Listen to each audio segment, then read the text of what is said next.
What is up, YouTube? I'm looking forward to hear.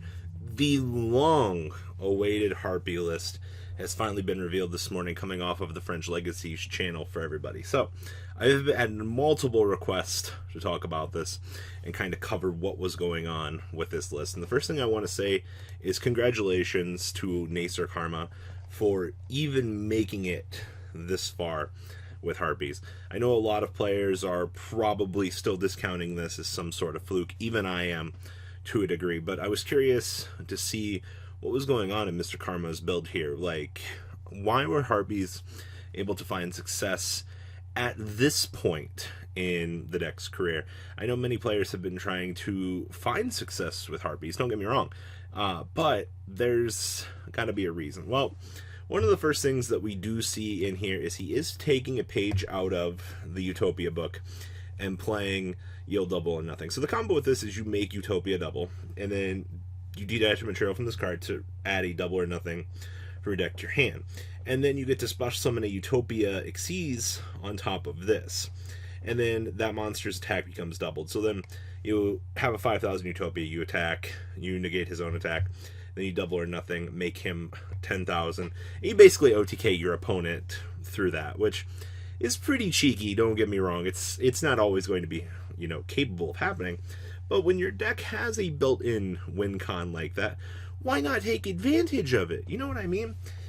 I understand that Harpies do have an incredibly good matchup against Sky Striker because of their field spell. Whenever a Harpie Lady or Harpie Lady Sisters, the player who conducted the special or the summon can target one spell tracker on the field, and that player destroys that target. So, in a world of your field spell just nukes infinite back row, you actually have a really good Sky Striker matchup. Even same thing against Fog Blades and so forth. Like, Harpie's Hunting Ground allows you to just continuously plow through those back row. I think your worst matchup might be Thunder, depending on the situation. I also like how this deck does get access to Mystic Mine. I know I'm already hearing the boos in the comment section going, oh no, it's another Mystic Mine deck. No, they're in the side. I mean, it definitely, I would say, helps in certain matchups, to say the least, because, you have to kind of round out some of your worst matchups to make things easier for you to play around. And sometimes, Mystic Mine does just that. So, but outside of that, congratulations on top 64 out of 1,100 players. That is fantastic. And I don't know, I understand it's Harpies. I understand that players are going to look to this and test this. I'm definitely looking forward to seeing where this comes from, too. And the shenanigans with Harpie's Featherstorm actually is pretty fucking cute. So, let's kind of dig on into this and see what Mr. Karma was doing with his deck. So we have triple copies of Ash Blossom. Very standardized. You need some sort of hand trap in this deck to be able to kind of combat the situations that you're going to find yourself in. And I definitely like that about Ash. There's no Ogre, no Ghost Spell in here. Ogre's in the side, which I think is fine, honestly. We are playing the triple Phantasme. I see a lot of bricks in this deck. I'm going to be straight honest with you. I actually think that this is one of the best examples that we could actually see of Phantasme being used effectively at this point. You're able to kind of stack those Dead Elegant Egotist and other things back on top of the deck so that you can just re-Hysteric Sign for them. You can further get into more broken cards. The things like that are actually very crucial to this deck's survival. 2 copies of Gamma Seal. I actually like this. Over the Utopia combo, you leave your opponent with 200, so any other monster literally kills them. So, kudos to the turtle. Now, we play triple copies of Harpie Channeler. So you can discard this card, special summon 1 Harpie from our deck and face up defense mode. And then, if you control a dragon-type monster, you get to booster level. We're not playing the dragon in this deck. First thing I do want to say, no Harpie's Dragon. No brick. Not today.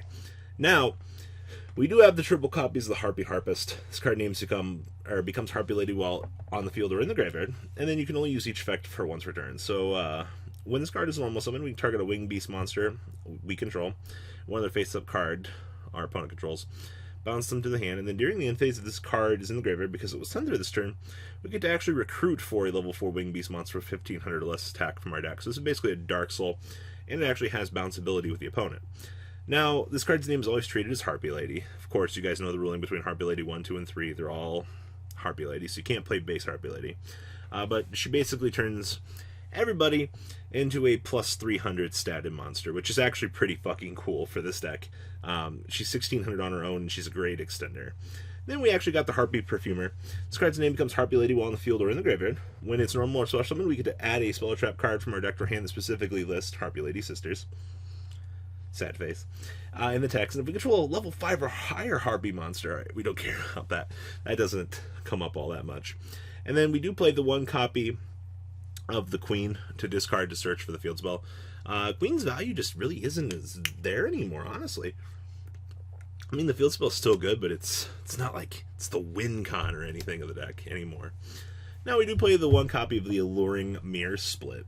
So when a Harpie Lady or Harpie Lady Sisters, hey, we can search for the Self-Perfumer. You control is destroyed by battle. You can special summon one Harpie monster with a different original name than the destroyed monster. And if this card you control is destroyed by a Harpie card effect on your opponent's card effect, we can target a Harpie monster in a graveyard, special summon it. So if I target this with my own field spell, I get to have this be an extender, right? That's basically what I'm getting out of this. This card's actually really good. We do play the two copies of Called by the Grave. What the fuck does your opponent ash in this deck? I mean, hand traps are going to be super good against this deck, don't get me wrong, but I guess you would try to stop this, right? That's what I would think.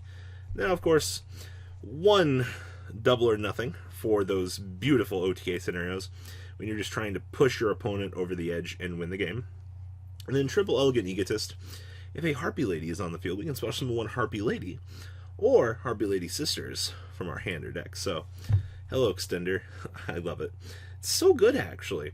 And then we have the two copies of Yield Field Spell in the deck. I think the one Queen and the two Harpies Hunting Ground is actually pretty good ratios. I don't want to fuck with that too much there.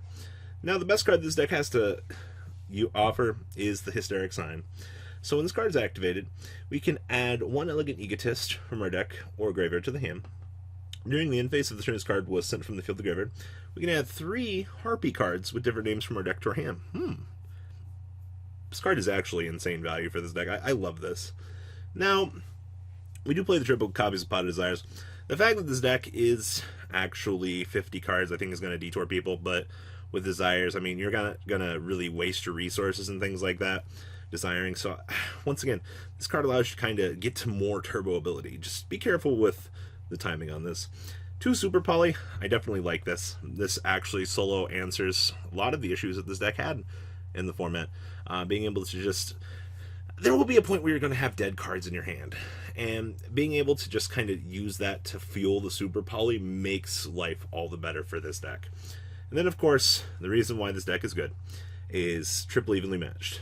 Going second, open evenly, blow your opponent out. Right? That's all it takes. Now, this is interesting. So, if we control a Wing Beast monster until the end of this turn, negate any monster effects your opponent activates. If you control a Harpie monster, you can activate this card from your hand. If this card in its owner spell trap card zone is destroyed by an opponent's card effect, we can add a Harpie's Feather Duster from our deck or graveyard to our hand. Unfortunately, we don't get that effect, but we care about this because anything that our opponent activates, and we have a Harpie, we get to just Feather Storm, negate everything. I think it's kind of interesting to see that Harpies have always kind of had this, but we never really explored this option. I mean, I guess at times we did, but I don't know, it seems more relevant now. Then we have the 2 copies of Heavy Storm Duster. Alright, and then we have the 2 Hysteric Parties. So activate this card by discarding 1 card. Special summon as many copies of Harpie Lady as possible from your graveyard. And when this card leaves the field, those monsters go boom. But we don't care about that. We care that we can flood the opponent out and win the game on the next turn. Or set up a defense wall. I mean, whichever comes first. We have 2 copies of Trap Trick. Oh, I can't search that one. Now, the extra deck here, we have the 1 copy of the Great Fly, 1 copy of Tornado Dragon, 1 Ultimate Falcon, 1 Utopia the Lightning, Utopia, and Utopia double, 1 Chidori, 1 Zero Fine, 1 Harpie's Phantasm Dragon. This card still causes so many beautiful interactions. I love it. Then we have Gaga Cowboy, Exton, and Dweller, 1 Starving Venom, 1 Violet Chimera, 1 Mud Dragon. Side deck here, we have 2 Lancia, triple Prankatops, 2 Ghost Ogre, 1 Sphere Mode, 1 Exterior, 2 Mystic Mind, 2 copies of Red Reboot, and 2 copies of Waking the Dragon, wrapping up Nacer Karma's list. So guys, what are your thoughts on this deck? Are you excited to see Harpies have actually done something in this format? I really look forward to seeing more great things come out of this, and that this actually just isn't a fluke. So guys, please leave a comment down below, tell me what you guys think, and guys, catch you on the flip side. The ride never, well, truly ends. Thank you, patrons. Without you guys, I don't know what I'd be wearing in these videos. I might be a truffle shuffle incident all over again. Guys, please also check out Vanquil40 for some awesome Vanguard content. Some other interesting stuff you might find up here on the left or in the description as well. Thanks for watching.